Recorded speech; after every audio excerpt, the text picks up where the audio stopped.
नमस्कार दोस्तों, स्वागत है आपका वीनास व्लॉग में। आज हम बात करेंगे न्यू एजुकेशन पॉलिसी के बारे में। क्या है 5+3+3+4? A to Z education system changed. New education rules बनाए गए हैं। Multiple entry exit programme and coding from 6th class, no MPhil. New education policy में ये सारे बदलाव लाए गए हैं जिनके बारे में आज हम बात करेंगे। मोदी सरकार ने नई शिक्षा नीति को मंजूरी दे दी है। वहीं करीब 34 साल बाद देश की शिक्षा नीति में बदलाव किए गए हैं, जिसके तहत 2030 तक 100% बच्चों को स्कूली शिक्षा में नामांकन कराने का लक्ष्य रखा गया है। स्कूली शिक्षा का 10+2 पैटर्न बदलकर 5+3+3+4 हो गया है। 5+3+3+4 फॉर्मेट क्या है, आइए जानते हैं। पहले 5 वर्षों को फाउंडेशन स्टेज माना जाएगा, जिसमें बच्चे की उम्र 3 साल से 8 साल की होगी। इन 5 वर्षों के पहले के 3 वर्ष प्री प्राइमरी या आंगनबाड़ी होंगे और 2 वर्ष फर्स्ट क्लास व सेकंड क्लास होंगे।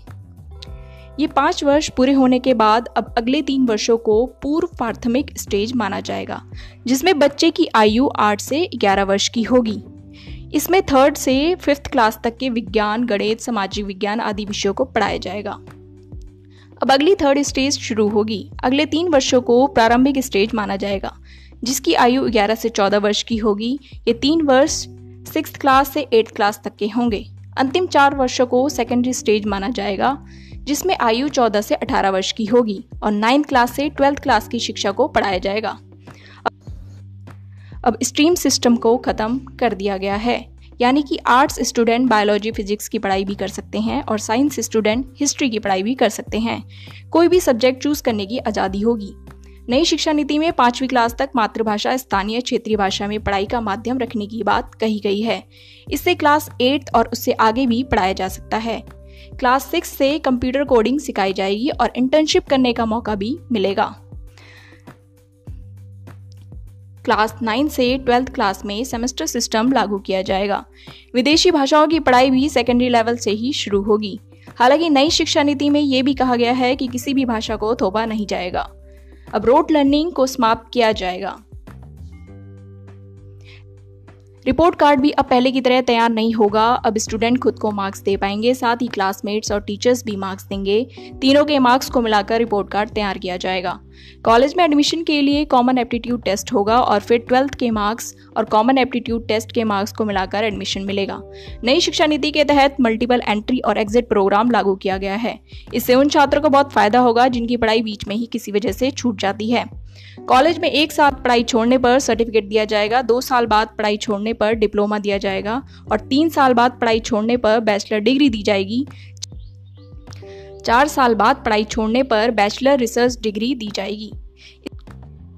इसके अलावा एकेडमिक क्रेडिट बैंक बनाया जाएगा।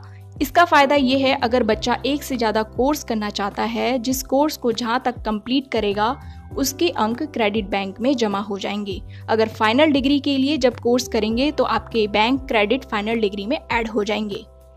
अब पहली बार गवर्नमेंट और प्राइवेट स्कूल में एक ही नियम लागू होंगे। इससे प्राइवेट स्कूल की मनमानी और फीस पर लगाम लगेगी। वहीं भारत ने अब फॉरेन यूनिवर्सिटी के लिए अपने दरवाजे खोल दिए हैं। दुनिया के टॉप कॉलेजेस अब देश में अपने कैंपस खोल सकेंगे। संस्कृत भाषा को भी ऑप्शनल रखा जाएगा।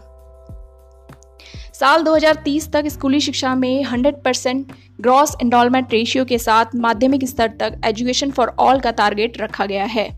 2035 तक हायर एजुकेशन में 50% ग्रॉस एनरोलमेंट रेशियो का टारगेट रखा गया है।